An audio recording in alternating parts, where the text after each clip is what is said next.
kita pakai dulu sementara sistem kafir ini. Orang bilang kafir mana bisa? Sementara kalau semuanya sudah baik, kita pakai sistem Islam, naik khalifah. Itu Abdul Somad juga ngomongnya hebat banget. Kita ikutin saja demokrasi pemerintahan sekarang. Nanti kalau kita sudah berkuasa, kita ganti dengan khilafah. Enak aja, siapa sih Somad ini? Sekolahnya di mana? Nah, begitu ditangkap, ketakutan.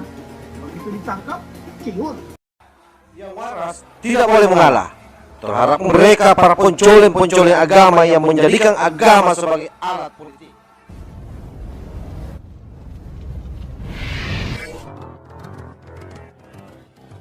Assalamualaikum warahmatullahi wabarakatuh.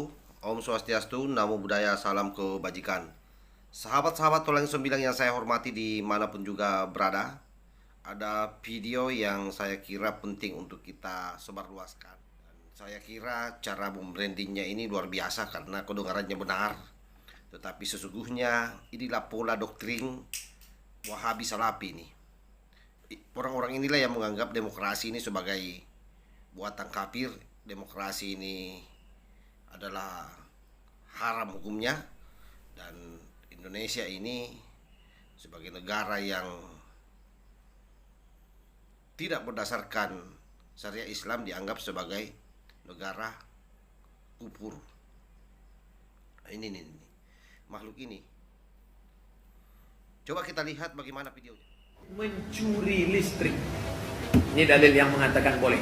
Ingat baik-baik, kalau mau mencuri pegang dalil itu. Negara yang tidak adil kalau begitu boleh mencuri. Karena listrik ini diambil dari alam, maka itu milik Allah Subhanahu wa taala.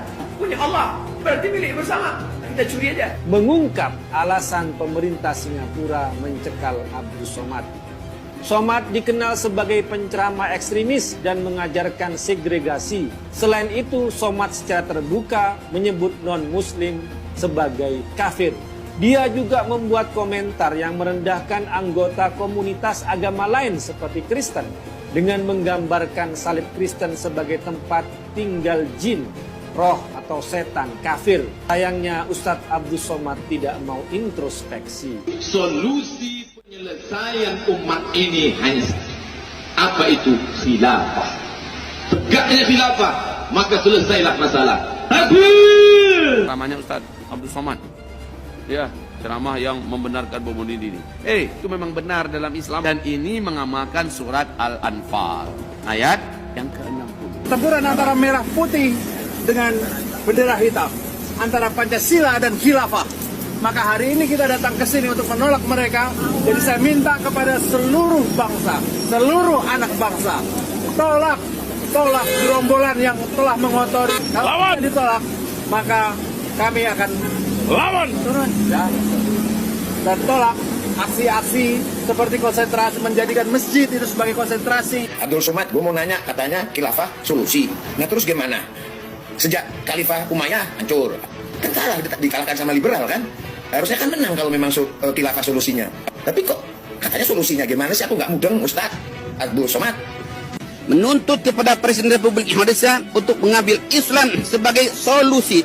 Dengan menerapkan syariat Islam secara kafah, pemerintah Indonesia akan dapat melayani rakyat dengan baik dan memproteksi negara dari kejahatan ideologi kapitalisme liberal yang melakukan penjajahan ekonomi kepada seluruh umat dan bangsa di dunia.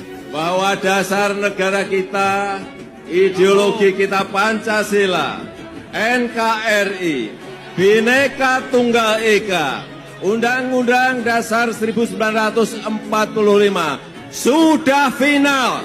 Harga mati dan tidak bisa diganggu gugat.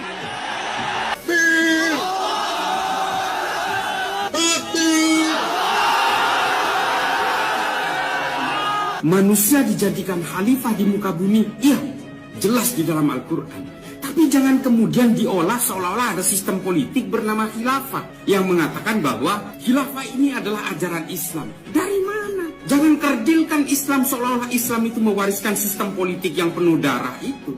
Ini sebuah pola pikir yang sangat berbahaya bagi kehidupan manusia. Kami Aliansi Muslim Jogja Bergerak bersama para ulama, advokat, dan tokoh daerah istimewa Yogyakarta menyampaikan hal-hal sebagai berikut.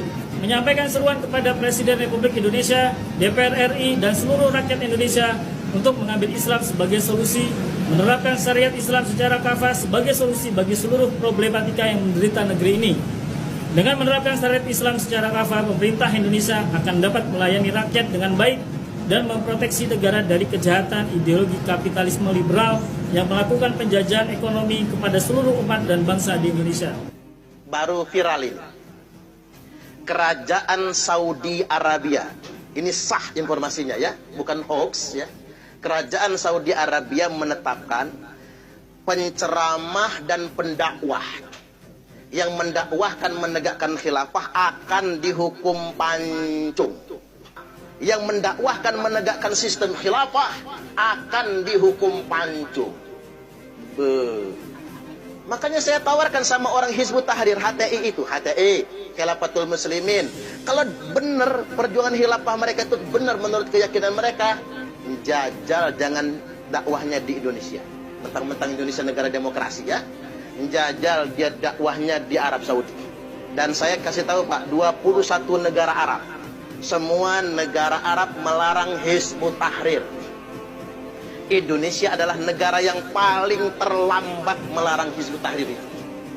Bukan melarang, cuman bubarin doang. Orangnya masih, sekolahnya di Bandar Lampung ini masih mereka mencokoki anak-anak kita. Makanya hati-hati masukin anak ke sekolah-sekolah Pak. Jangan asal agama. Ujung-ujungnya anak kita dicokoki sedemikian rupa. Jadi kan kita berhukum dengan hukum buatan Belanda kan, hukum pidananya hukum buatan Belanda ya kan. Ideologinya ya, sumber hukumnya Pancasila UUD 45 kan, bukan Quran dan Sunnah. Nah kalau mereka beranggapan bahwa UUD 45 dan Pancasila lebih baik ya daripada Quran dan Sunnah, maka mereka kafir kan. Dan kalau mereka menganggap hukum pidana Belanda itu ya, hukum positif Belanda lebih baik daripada hukum pidana Islam, maka mereka juga kafir kan. Nah itu harus diperinci. Kita lihat pemerintah menganggap Pancasila dan UUD 45 apakah lebih baik daripada Quran dan Sunnah kan. Sepertinya mereka menganggapnya lebih baik ya, buktinya mereka pakai itu kan. Nah seperti itu berarti mereka kafir kan. Terus mereka lihat kalau mereka makanya hukum pidana Belanda apa hukum pidana Islam. Ternyata mereka makanya hukum pidana Belanda kan. Terus mereka menganggapnya kalau mereka pakai hukum pidana Belanda berarti mereka menganggap hukum pidana Belanda lebih baik dengan hukum pidana Islam. Berarti mereka kafir juga, hati-hati ya. Semoga Allah memberikan hidayah kepada mereka ya, agar mereka kembali kepada Islam ya. Dan tugas kita lah untuk menguasai pemerintahan gitu kan. Ini orang-orang begini nih. Jadi seolah-olah dia mencintai bangsa ini, tetapi sesungguhnya dia bermain di belakang layar, mendoktrin anak-anak muda, dan itu yang terjadi terus-menerus. Sementara polisi berdiam diri, membiarkan orang-orang ini liar, melampiaskan nafsu dakwanya. Oke, mudah-mudahan apa yang saya sampaikan ini ada manfaatnya. Wallahul muwaffiq ila aqwamit thariq. Wassalamualaikum warahmatullahi wabarakatuh. NKRI harga mati. Salam Nusantara.